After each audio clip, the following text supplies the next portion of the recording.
pagtapatan ka. Kung nais malaman, sinta, bakit ang ikang minamahal? Ikaw lang ang tunay at siyang dahilan ng aking kaligayahan.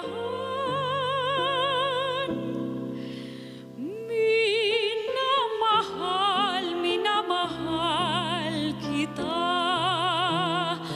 Pagsinta ay di mag-iiba. Hindi mo ba nadarama, sinta? Bawat kilos ko'y pangarap ka. Minamahal kita. At nasa iyo ang tanging pag-asa. Asahan mong dalangin ko tuwina. Minamahal kita.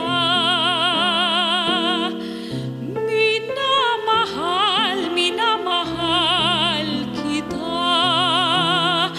Pagsinta ay di mag-iiba. Hindi mo ba nadarama, sinta? Bawat kilos ko'y pangarap ka. Minamahal kita. At nasa iyo ang tanging pag-asa. Asahan mong dalangin ko tuwina. Minamahal kita.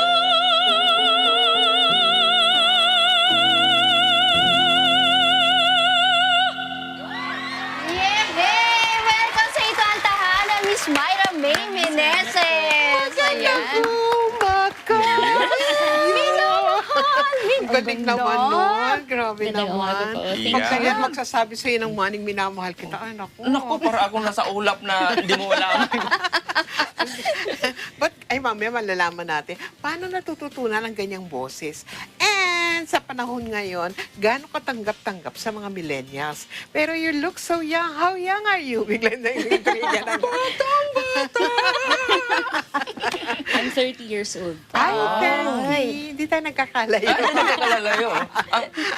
Inabot niyo ba yung kanta na Minamahal Kita? Oo naman, kasi classic yan. Akala ko millennial ka pa rin. Alam mo naman mga millennial, kailangan well-versed. Yes Oo. po. Pero, uy, bati na kayo! Oh, eto na, Kuya Manny.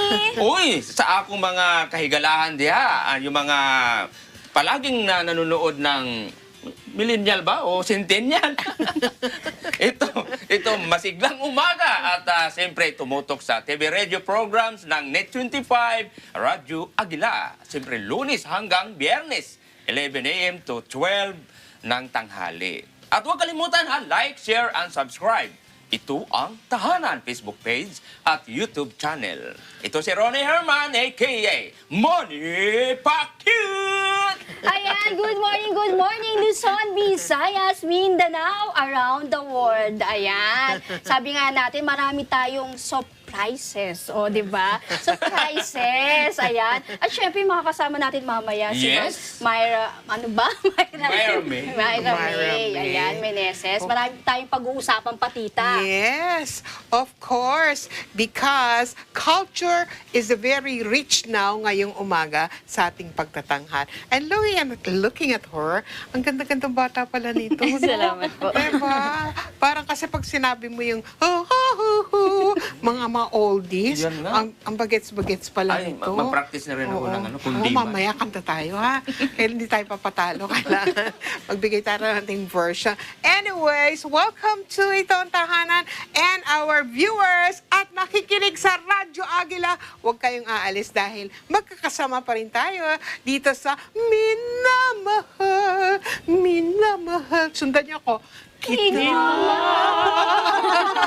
Diyan lang po kayo ha, magbabalik ang Ito ang Tahanan!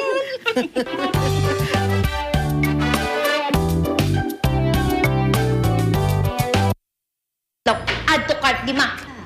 Ating gabi na. Wait lang, ma. Minsan lang kasi itong sale, ma. Minsan, buwan-buwan inaabangan mo yung 1-1, 2-2. Hi, Miss Jane. Sa'yo lahat yan. Kalahati pa lang po yan, ma'am. May paparating pa po tayo mamaya. Darling, mai-consider bang addiction yung mga ganap ni Jane? Parang OA naman yung term addiction.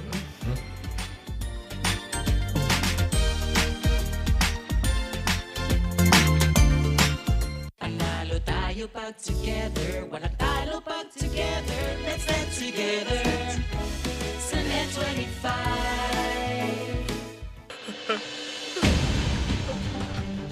Ano ito? Ano na naman ba ito? Wala nang atrasan.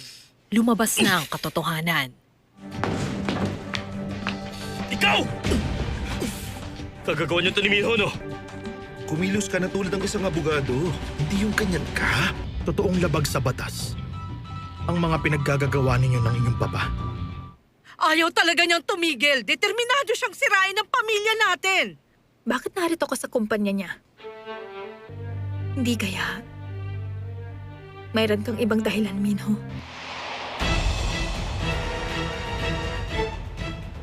Makahanap ng kakampi, maipagtanggol lang ang sarili.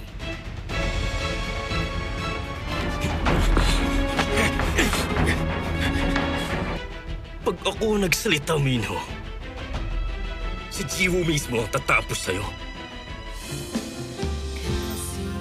Abangan sa Fatal Promise. Panalo tayo pag together, walang talo pag together. Let's stand together sa Net25. Dito sa show natin, marami tayong bida-rekada sa nakapag-inspire through their success stories.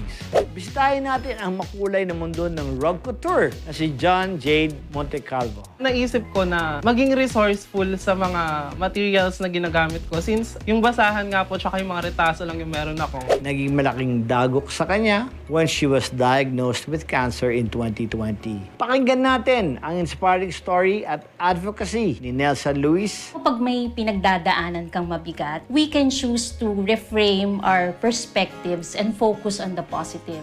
Halina't sampulin na natin ang katakam-takam na Leonardo's Lechon ni Leonard Aquino. Kilalanin natin si Manjit Riandi, ang ating Be the Best of the Week. Maganda yung ginagawa ng dalawang bata. Gusto po kasi nila makatulong. I think that deserves a very good reward. Muli ako po ang inyong host, Aga Mulak, na lagi nagpapaalala sa inyo, you can be the hero that someone needs.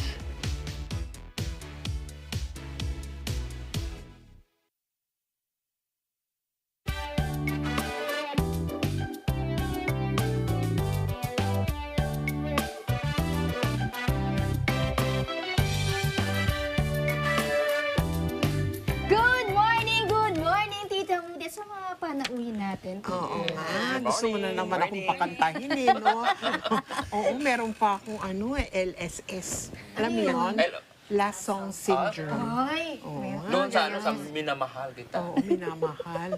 Pero lalo tayong mapapakanta kasi malalaman natin more of this what we call culture. Wow! Pero mag-entertainment muna tayo. Oo naman, kasi hindi tayo mawawala. In terms of what we call, ano naman meron sa bansa?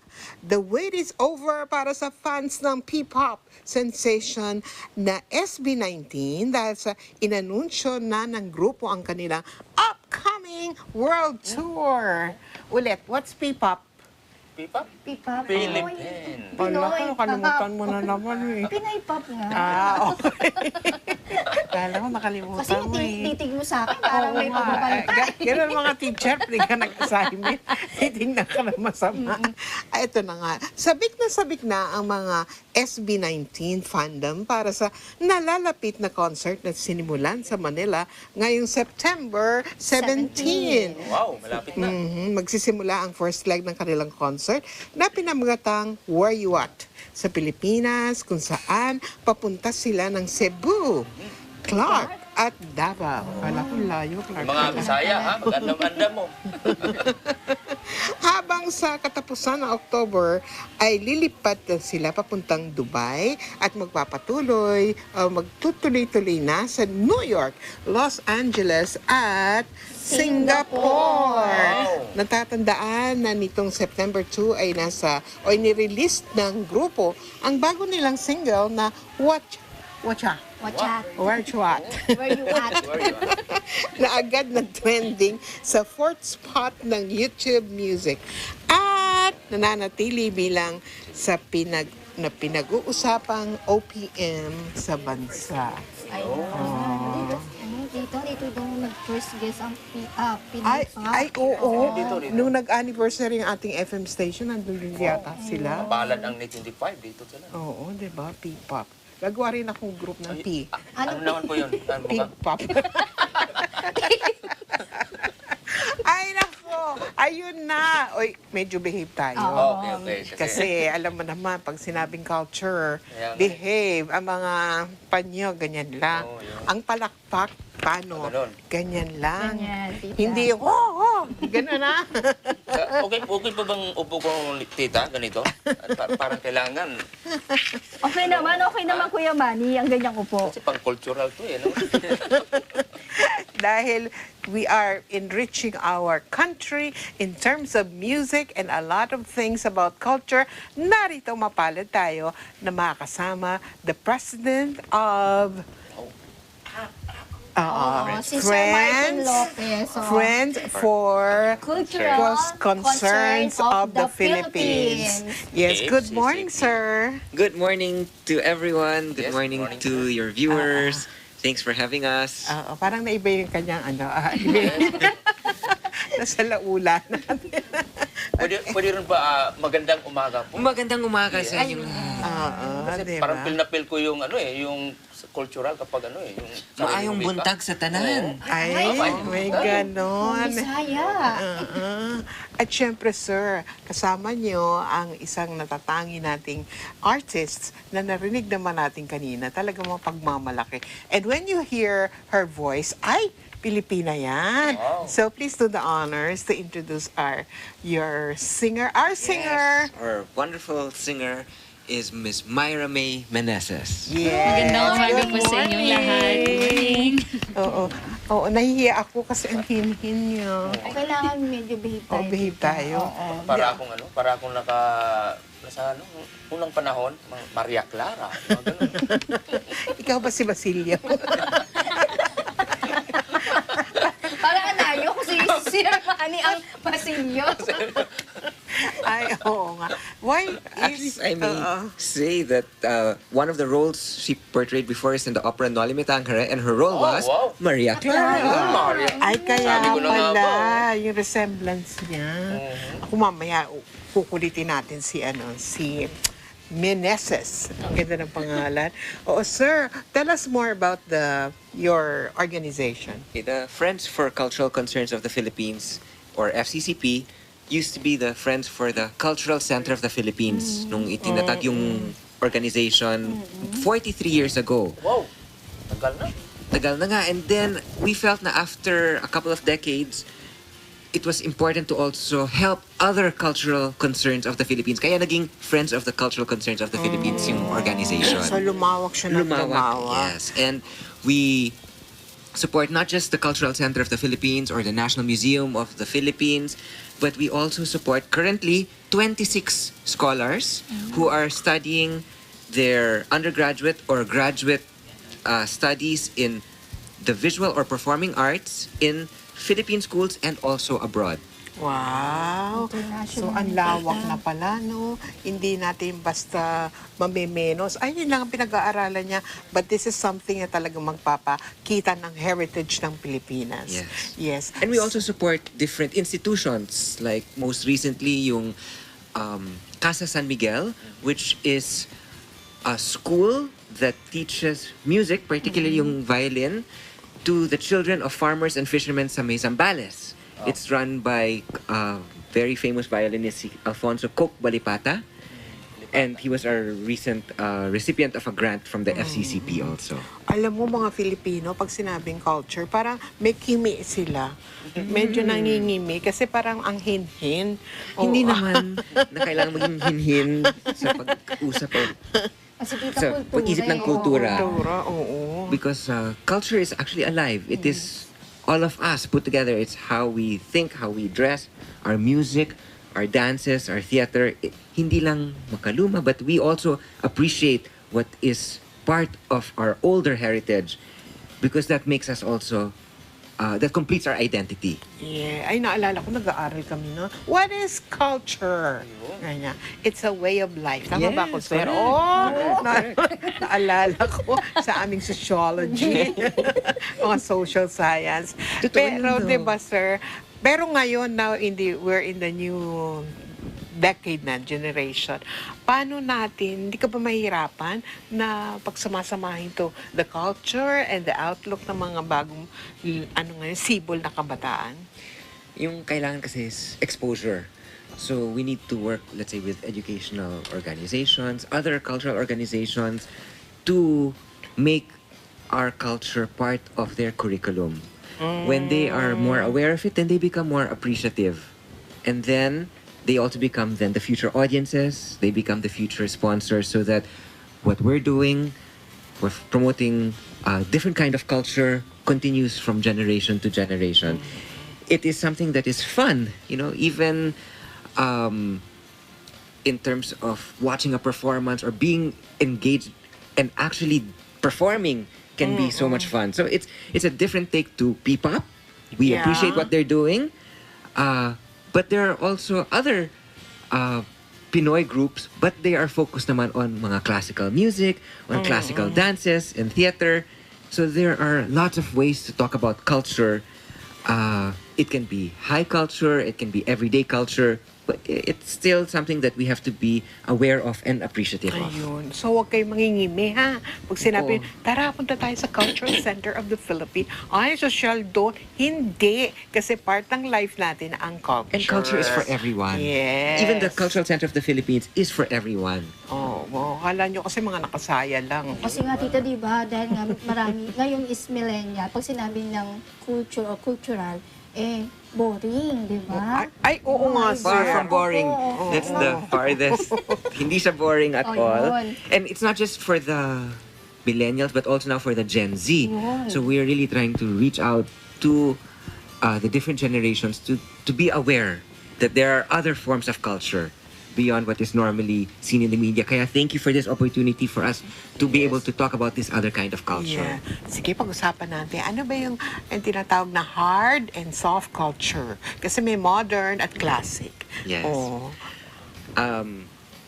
High culture can be what you would maybe see or experience in the Cultural Center of the Philippines, where you elevate an art form. So music, dance, and theater, they are also studied.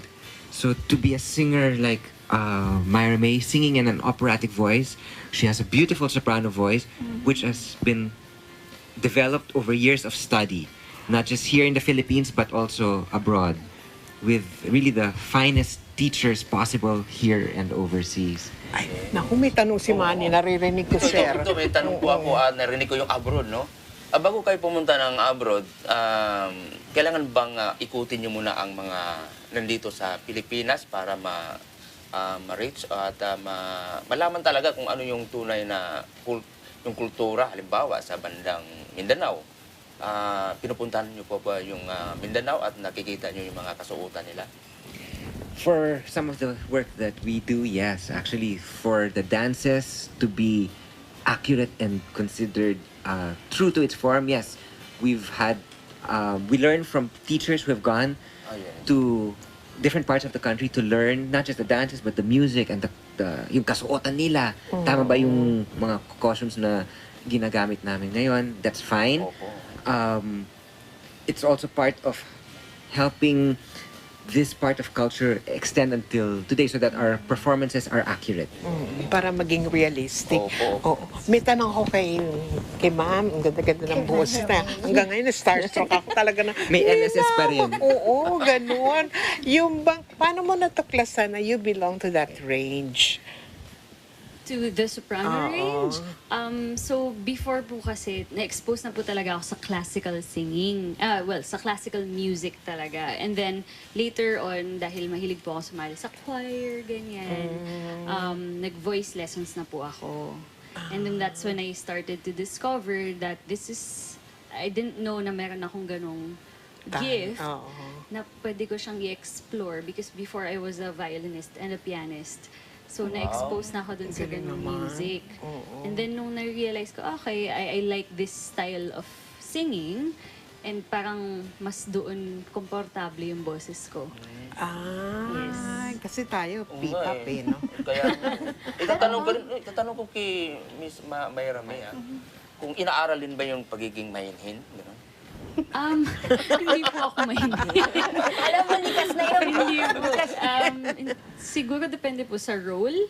Ganun po. Kasi syempre, kami pong mga classical singers and also different types of singers. Meron pong character per song or sometimes in a musical, in an opera. So, yung mga ganong character building, yung attitude and yung habits ng character, yun po yung pinag-aaralan namin.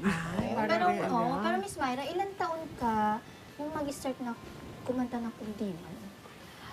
Classically trained 14 years old po. So, hindi lang po kundiman yung kinakanta ko. I also sing mga art songs, which are Italian art songs, French art songs, songs from operas, which are called arias. So, yun po yung malawak po, yung mga kinakanta ko. Pero all in classical singing or yung tawag natin parang operatic singing. Challenge natin si Myra. Turuan mo kami kung paano mag-classical. Kunwari, estudyante mo kaming alala. Gusto namin malaman. May pag-asa ba itong aming mga boses para maging isang classical? Meron naman po. Lahat po tayo, as long as marunong po tayo makinig. Kasi magaling naman po tayong mga Pilipinong gumaya sa tunog. Malalakas po tayo nga natin. So, madalas sasabihin po namin, ako kapag nagtuturo po ako malapit po talaga siya sa normal speaking voice natin. Huwag natin siyang ilalayo. Kasi kapag binago natin siya yung parang pa-classical, doon po pwedeng masira yung boses because it's not naturally or organically produced. So, pwede naman po. Kanina sa pagkanta mo, parang aral na aral talaga o ibang klaseng tunog, di ba, sir? Oo. Ano yun? Paano nga yung technique? Parang gusto na pumunta dyan. Parang gusto ko She's actually a voice teacher. Ay, kaya naman pala ma'am. Siguro kasama na rin doon yung lagi kang nakikinig ng mga alagang ibon, gano'n. Makakuha ka ng mga, parang lumilipad sa hangin yung boses niya. Very feather-like. Pero ang ganda ng tunog. Tsaka malinaw. Salamat po. Oo, diba? Sige. Mag-sample tayo ng vocalization. Baka papasa kami dyan. Try na lang po natin on me. Sige, okay. So, Do, re, me, ganyan lang. Me. Yan, ganun lang. Dami na po. Dumami na. Ako medyo mahirapan ako kasi minsan ang me ko wrong spelling Paano Kuya Manny? Me. Ganda boses. Me. Maganda po. Ganda mo. Ganun ba? Ano po yun, no?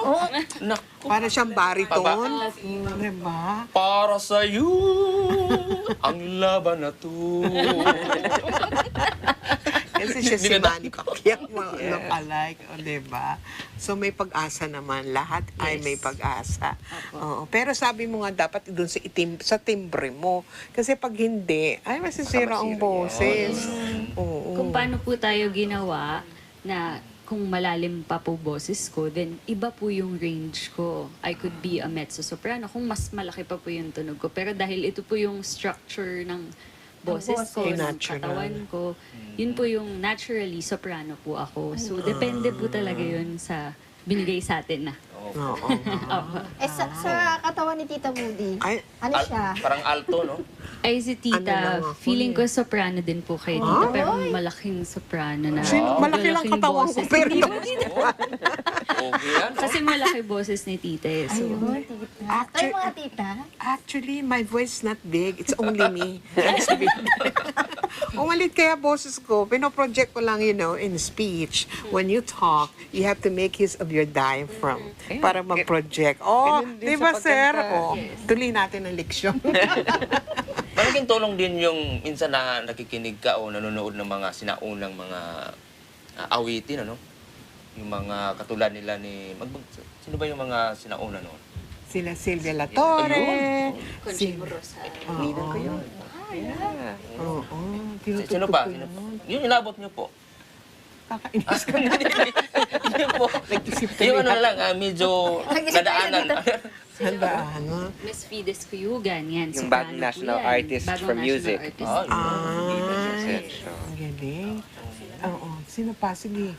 Sino ni... Sino yun? Mama Ril ba yun? Iba yun. Parang pang-boxing naman yan eh. Ito na, sir. Naku, di ka ba naguluhan sa aming kwento? No, you're so much fun. And that's what culture is also. Culture is fun. Opera is fun. Yes. So, hindi tayo Hindi kailangan sobrang seryoso, no? Oo, kasi pag seryoso ka, ang mga audience naman, they will get bored at hindi sila manonood. No, diba? Lalo na ngayon sa panahon na to, because of pandemic, mga problema, gusto nila namingiti. Ayan. Naku, parang break muna tayo na. Ubusan na ako ng laway. Dito kasi marami pa tayong pag-uusapan. Yes. So, sa aming pagbabalik, more of the art, more of the culture, dito sa... Ito ang Tahanan!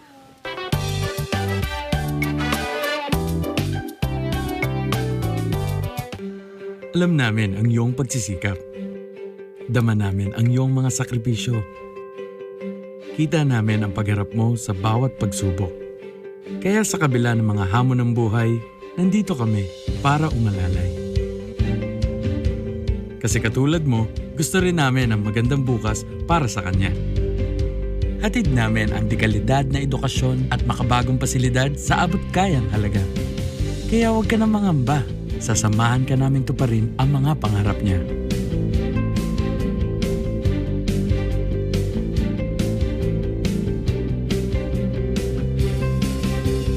Maaasahan mong sulit dito ang mga pinagsikapan mo. Sa New Era, karamay mo kami sa bawat hamon. Kaagapay mo kami sa bawat hakbang. Kasama mo kami sa bawat ngiti at tagumpay.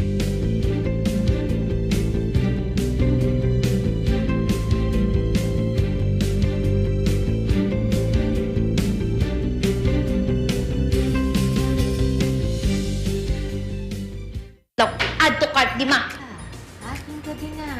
Wait lang ma, minsan lang kasi itong sale ma. Minsan? Buwan-buwan inaabangan mo yung 1-1, 2-2. Hi, Miss Jane. Sa'yo lahat yan. Kalahati pa lang po yan, ma'am. May paparating pa po tayo mamaya. Darling, mai-consider bang addiction yung mga ganap ni Jane? Parang OA naman yung term addiction.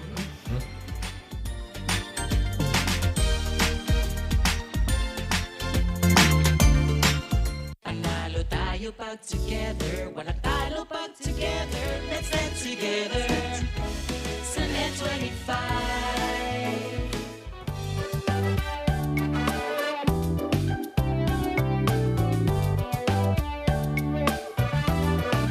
Yes, welcome back! Ganun talaga. Di ba, tita? Ang ganda ng kwentuhan natin. Oo nga, naku, huwag kayong aalis talaga kasi mamimiss nyo yung iba pa mga kwento nila. In terms of what we call, pag sila'y naglalakbay naman outside the country. Correct. Oo, di ba? Dala-dala nila yung bandila. Kung si Manny ay lumalabas dahil boksingero, dala-dala niya ang Pilipinas. No more of the culture that we have, di ba, sir? Okay, pero sino bumibida? Eto na nga, tita. Okay. Time check muna tayo. Ang ating oras, 11:34 ng umaga. At narito na ang Balitang Bida.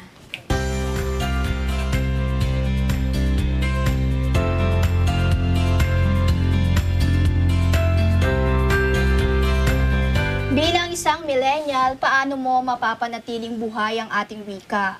Ang wika ay kusang nailikha ng hindi sadya. Dumaan ito sa maraming proseso mula sa baybayin hanggang sa opisyal na tinawag na Filipino. Patuloy itong nagbabago kasabay ng pag-ikot ng mundo. Ngunit tayong mga kabataan naggaling sa henerasyong tinatawag na millennials. Ba't nagre-react ka, tita? Gen Z kasi ako. Ay mapapanatiling buhay ang ating wikang kinagisnan. Paano nga ba natin mapapanatiling buhay ang wika kung tayo'y sumasabay sa uso bilang kabataan o millennial? Ang pinaka-simple nating magagawa ay, number 1, eto na, tita. Laging gamitin sa tama ang ating wikang pambansa mula sa pagsusulat, pananalita at pakikipag-usap.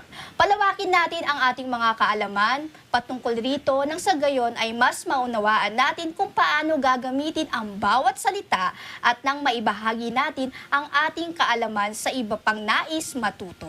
Naku, lalim Oo, yan, di ba, Be? tita? Pero naku, si Sir, dahil professor si Sir, nagtuturo siya sa kolehiyo, at the same time on the arts. Buhay na buhay pa rin ba yan in terms of what we call the Filipino na... Kasi iba na no? Diba, pag sinabi mong pwede, depwe. Islang na, islang. O pagka mayor, yorme. Di ba? Language like culture evolves. So you welcome these changes and changes. Oo. Pero kita mo din, may mga kaedit kasing edad niyo po na minsan naririnig ko, sana all. Oo, may mga ganon. May mga ganon na rin. Oo, kasi ina-adapt na nila. Sabi nga ni Sir, it's life. Oo, it's evolving. Oh, ito pa, number 2. Gawin natin itong instrumento upang mapadali ang pagbahagi ng ating kaalaman sa wika. Maaari tayong lumikha o sumulat ng mga tula, awit, kwento na may kinalaman sa ating wikang pambansa upang malaman ng lahat ang halaga nito. Dahil nga tayong millennial, kilala tayo na lumaki sa modernong panahon. Gen Z nga ako eh. Kung saan napapaligiran ng mga teknolohiya at gumagamit ng social media. Ay, naku, tanungin natin si Myra. Yes, Oo, di sa pagkanta mong yan, siyempre yung audience medyo up-level din. Paano mga lingwaheng ginagamit niyo? Madalas po Italian. Sa pagkanta, may French din po, German, tapos Filipino po. Ano yung mga punchline? Kasi sa Filipino, yung mga popular one, okay ba kayo dyan? Parang hindi po kami sigaw na. Siguro. Rock and roll yung tita. Pero tita, bago natin. Baka sinasabi lang yan, you! Mga ganun lang. Oo. Mahirap, pero tita, bago natin tanungin pa ng iba si Ma'am, sige, diretso Ito mo. pa, matatapos na tayo. Number 3, mapanatili nating buhay ang ating wika. Ito ay ating ipagmalaki kahit kailan at kung saan man tayo naroroon. Nasa ating bansang Pilipinas, mayroon tayong wikang Pilipino na nagpapakilala sa ating pagka-Pilipino. Parang kultural ka, be. Kailangan talaga. Oo. Yan ang ating balitang bida. Ayan, ako talagang bumibida kasi part of the culture is language. Oo, Sir. And Myra, paano nyo na imimix yung kultura na andun pa rin ang rich ng language at the same time, yung anong meron ngayon sa kasalukuyan? Oo. Parang pinahirapan ko kayo. Kakaroon pa kami ng isang concert next week na tawag doon ay Minamahal Kita. Katulad ng kinanta niya kanina. Ay, oo. At doon makikita yung iba't ibang uri ng mga kantang tungkol sa pagmamahal. Mula sa kundiman ng over 100 years old hanggang sa mga mas contemporary na kanta. Na minamahal din kita. Yeah. Yan na. Yes. Yes, daw, tita. Bottom line, yes, minamahal kita. At Ganon. saka, it will be a tribute to our new national artist. Kanina binanggit natin yung si Tita Fides Ascension na new national artist for music. But bukod sa kanya, there are 7 other national artists na Pinangaralan. Nung June. Yes. We are honoring them also. So, kung baga, Minamahal Kita ay isang title na appropriate for a loved one, but it can also be Minamahal Kita yung For the our country. family, our country, but also to our new national artists. Ayun pala konsepto, no? Yes po, itatanong ko po habang nagpe-perform si Miss Maria May. Mayroon pong mga backup niyan, backup dancer, yung mga... Wala na. Yung ano, di ba, ang tawag noon, yung interpreted. Oh, yes. Yung mga tinatalon, gano'n. Napag-isipan namin yun. Parang manumanay din. Pero ang- yung mga accompanies will be musicians. So may piano, may cello, may guitar. Some of them, yung mga scholars ng FCCP. And then, well, surprise dapat to yung finale ng concert. Nako, surprise, no? Pero dahil you're Pero, special... bulong mo na lang, ibulong. Kakanta silang lahat. Wow! Nice ako, kailangan mo. Secret natin yun. Oh, Yes, secret please. yun. Huwag niyo pagsasabihan, mga taga-radyo dyan. Huwag niyo pagsasabihan. Kaya kailangan manood ka. Eto na ulit ang tanong. Oo. So, pwede ba nating ibaba pa ang level pag sinabi nating culture? Oo. Paano ba binababa yung level? Kasi talagang meron pa rin stigma ba? Oo. Sana hindi naman stigma, pero yes, we try to find ways to make culture appealing and relatable. May salita ba yun? Relatable. Relatable to all, di ba? And reachable. Oo. Para reach lahat, di ba? Kasi pag Not to alienate, but to welcome everyone, to include. I think kung i-share natin po yun sa kabataan and bibigyan po natin silang access para mapanood po nila yun, hindi sila mahirapan. Pag na-expose po sila dun, makikita nila, okay, ano naman pala to, hindi siya ganun ka-formal.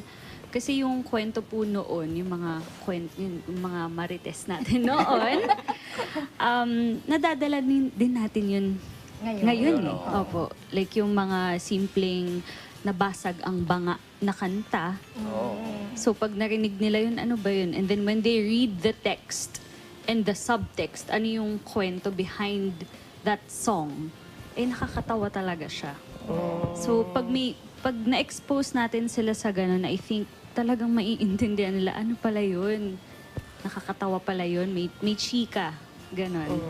So, I think it's just about the exposure and yung accessibility para sa younger generation. Opo. Para ma-adapt nila. No? Kasi bakala napakaseryoso. Bawal tumawa. Ganon. Yung nabasag ang banga, isa sa mga kanta na ikakanta nila sa Minamahal Kita ay galing sa isang sarsuela. So it's an old form of culture, of older form of song. Pero yun nga, nakakatawa dahil sa lyrics and then the way they will portray it and act it and interpret it on stage. Pakinggan mo kasi nabasag ang banga. Talagang may komedya. Basag eh. Ganon. Pero pag naglalakbay ka, may pagkakaiba ba itong mga kultura ng ating, kahit sa bansa natin. Kunwari punta ka sa North, punta ka sa South. So how do you adjust your culture na hindi natanggap ng mga nandun? Bilang Pilipino, of course, pag nandun ka na, you still perform as a classical singer. Pero pag yung adjustment po, siguro more on sharing. So like for me, when I studied po for my master's, sinasali ko po talaga yung kanta natin. Yun yung mga original songs natin, even yung mga kundiman natin. Sinasali ko po yun sa aking repertoire or listahan ng kakantahin. Lagi ko pong sinasama yun. Tapos kapag naririnig naman nila, maganda yung mga feedback nila na it's different, parang kakaiba. And lalo na yung mga love songs natin, which are called kundiman. nagagandahan talaga sila sa music natin. So, the style of singing and the style of performing, ganun pa rin po, classically. Pero yung music, Pilipino pa rin. So, hindi nagbabago yun. Opo. Okay, you can share some of the titles of the songs that you sing sa mga concerts. Like, what are your favorite kundiman or Filipino love songs? Ano yan? Mutya ng Pasig yan. Napakaganda po niyan. Alam ko kasi anak ng Pasig. Mutya ng Binago na yun. Ay, Meron pa, Iyo Kailan Pa Man. Yan, yung mga, Gaano Ikaw Kamahal. Yan, very popular po yan. Dahil Sa'yo. Mga ganun po. Alam mo yan, di ba? Alam niyo po. Parang ni-revive, ano? Yung mga katulad ng mga sinauna, yung mga waray-waray. Yung mga folk songs po natin, yan. Like, minsan kakantahin ko po Leron Leron Sinta. Pero in-arrange po siya ni national artist natin, si Lucio San Pedro, in a different arrangement. So, Sample nga po ng Leron Leron sige, yung umpisa lang. Paborito ko yun. Kasi di ba alam na, Leron Leron Sinta, bukon, ganyan. Yung kay Lucio San Pedro, Leron Leron Sinta, ha ha, buko ng papaya, ha ha. Yan, ganyan po. Alam ni Tita Moody. Kaya ko rin yun. Kailang yung haha lang. Oo nga. Yung nagbibigay ng ano, no? Ay, naku, si Sir, di pa natin napapakanta. Ay, no, please, no. Yung mga Pauulan. mga kundiman, katulad ng, yung ngayon, yung paru-parong bukid, di ba? Kasi nagagamit sa TikTok. Di ba? Mga iba-ibang klase din po ng lyrics. Kala ko paru-paro. Hindi, wag na paru-parong bukid, paru-parong bukid. Meron bang classical nung way? Oo. Paru-parong bukid, paru-paro ay bukid. Actually, meron pong mga arrangements nun. So, meron po tayong mga marunong magsulat ng musika na inaareglo siya to choir arrangement, mga ganyan po. So, pwede talaga. Pwedeng paglaruan yun as long as... And itong mga taga-sulat natin ng mga ganitong musika, aral din po sila. May background sila sa music. So, alam po nila kung paano paglaruan yung mga folk songs natin. Sila yung mga arrangers. So, for Minamahal Kita, yung arranger namin ay si Lester Delgado. Kasi medyo iba rin yung composition ng mga artists for Minamahal Kita. May 2 sopranos, may 2 pianist, may isang cellist, may gitarista, may tenor. So si arranger, si Mr. Delgado, ang nag-aayos ng piyesa para lahat sila ay have an important role and everyone is included. Kaya mahalaga yung role. Itong concert nila. Oo, malapit na eh. Parang next week na yan, no? Oo, next week na nga. Parang sorry, the language. Observe the language. Next week. Kultura. Oo nga. Oo nga, malapit na. Pero isa pang tanong, meron pa kung... Sige, tita, go. Paano nare-refine ang ugali ng Pinoy because of our culture? Kasi diba, mga batang... Mga ganyan. Oo. Paano nga? I think it's exposure. So, kailangan na makita nila at marinig nila at na yung mga ibang klaseng genre of music na kailangan rin, as you said kanina, kailangan rin makinig. Yun. Habang kumakanta ang performer, full attention. Di ba yung sa mga dinner party or sa mga wedding, kumakanta yung singer tapos kumakain sila or the waiters are serving the food. Dapat bawasan yun or actually avoid at all to respect the singers and what they I are think singing. pwede din po, Diba? because of that exposure, dun po natin sila matuturuan yung sabi niyo po parang refined, finesse. Dun sila may expose sa ganong klaseng tindig ba? Because parang iba-iba naman po kasi yung ugali natin when we're in different scenarios.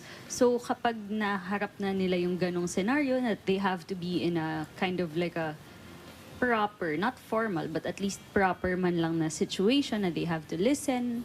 Kasi when someone speaks, di ba, kailangan din po natin makinig. So I think through that type of experience, pag nabigyan na sila ng ganong scenario, siguro mag-a-adjust naman sila na, naku, hindi ako pwedeng makulit dito, ganon. Naku, parang gusto kong dalhin yan. Yung mga nag-rally sa labas. Para maging naka-encounter naman. Sigaw na sigaw. Turuan natin, tita. Oo. Kaya dapat pala sa isang event, halimbawa sa isang kainan, wala mo lang kainan.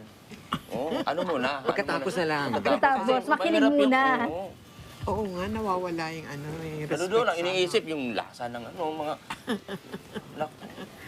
Tapos nagiging background music na lang yung live performer. Oo. For any genre. For any genre. O kaya Hindi pag lang pang nagpe-perform, classical. lumalabas ka ng hall, ng o ng museum. Di ba? That's bad. Oo. Tapos niya yung performance. O kaya pag may break na, doon ka pa lang. Oo. Kasi tito, yung ibang mga Pilipino, hihintay yung food eh. Pagkatapos kumain, lumalabas na, hindi naman lang hinihintay, di ba? Pero kung katulad naman kay Miss Myra May, anak ko, malaking sayang yun kapag hindi Oo, pang hindi mo napakinggan. Pero really, so bukod sa iyo, may mga kasama ka pa ba doon on the 15th? Yes, madami po. May isa pa po kaming soprano na aawit. Scholar po siya ng FCCP, Miss Athena Makatangay. We have a couple of pianists as well. Dalawa po sila. Nathan... Hemina and Jane Jane Banta. Banta. Yes. And Jane is Madami pa actually po. not just a pianist, harpist She's rin a siya. harpist. Yan. And parehong FCCP scholar sila. And of course, si Sir June Peña Florida. Peña Verde. Peña Verde, is, sorry. Galing pa from New York. Yes. And he is... Pang world class talaga pala. Yes. Yes. At ang dami ng mga gigs, kung mga engagements, si June sa New York, even sa Italy. Pero sa puso niya pa rin yung mga kantang Pilipino. At gusto niyang talagang ipakita at to share that beauty of the Filipino music to And audiences. to share more of the kind of music, here's another number from our very own Myra Meneses.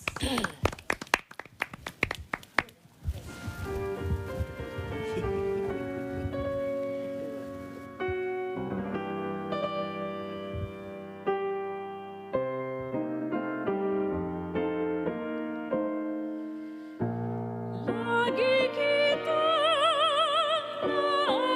naalala kahit na pilitin kong limutin ka.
Po, ang dami kong tanong, ano? Matatapos na ba show? Oo.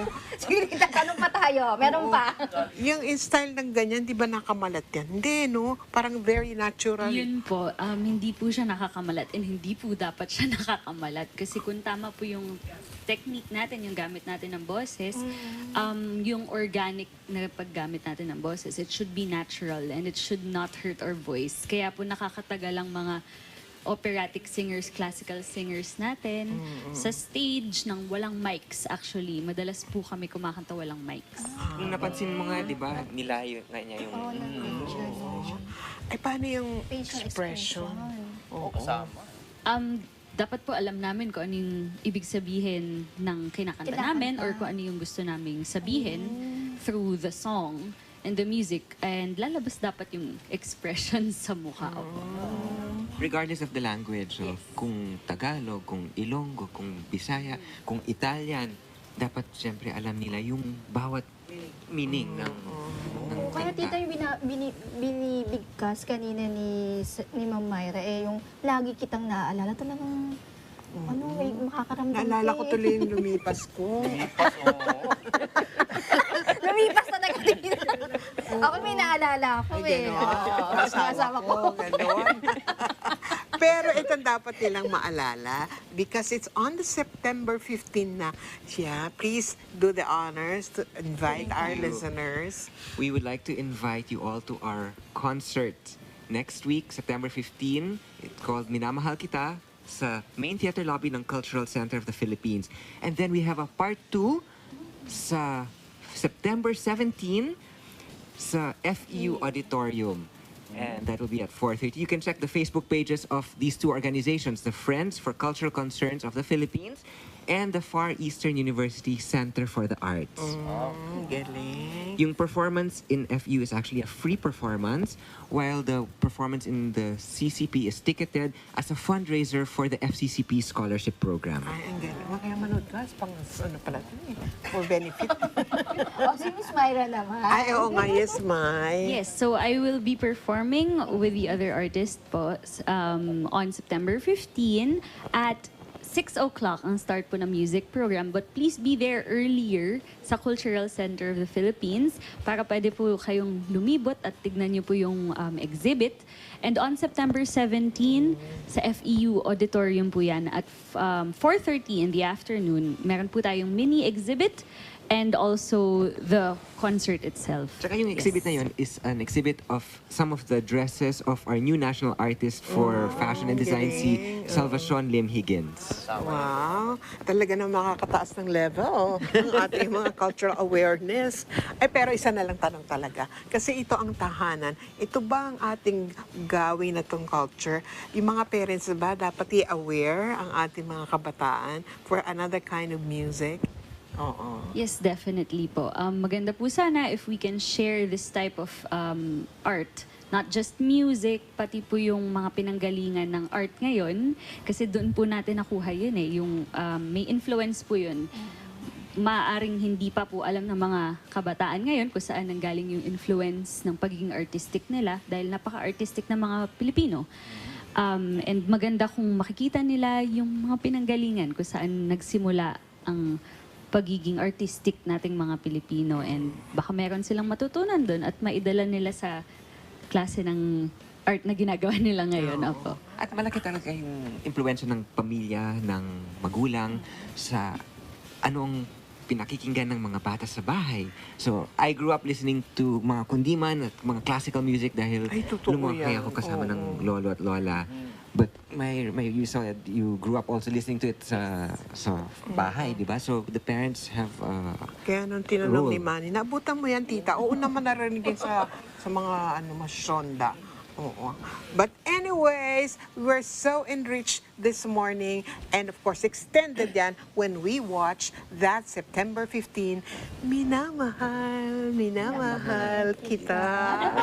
Ayan, maraming salamat, Miss Myra May Meneses at kay Sir Martin Lopez. Ayan. Salamat din sa inyong lahat. Enjoy!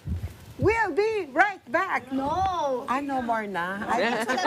Enjoy ka sa Nag-enjoy si Tita Moody. Ayan, maraming salamat po sa lahat na nanood nanonood at nakikinig ng ito ang tahanan. Ako po si Mami Wena. At sa mga kababayan ko, nako, ito, tandaan natin, ang hindi marunong lumingon sa pinanggalingan ay hindi makakarating sa paruroonan. Para ito naramdaman ko eh.